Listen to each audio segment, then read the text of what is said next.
रोज़ bus stop पर महसूस होता। बेंच पर बैठी लड़की उसे देखती है। पहले पहल नज़रअंदाज किया, फिर तस्दीक की।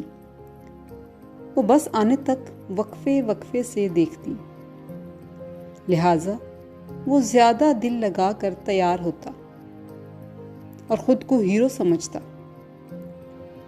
फिर सोचा, अगर इतनी खूबसूरत लड़की झिझक रही है तो उसे बात बढ़ानी चाहिए ताकि पता पूछकर वालिदैन को रिश्ते के लिए ले जाए। लिहाजा बेंच के दूसरे किनारे पर बैठा और इससे पहले कि इजहार मोहब्बत करता, वो बोली, मेरा भाई फौत हो चुका है। आप में उसकी शबाहत है,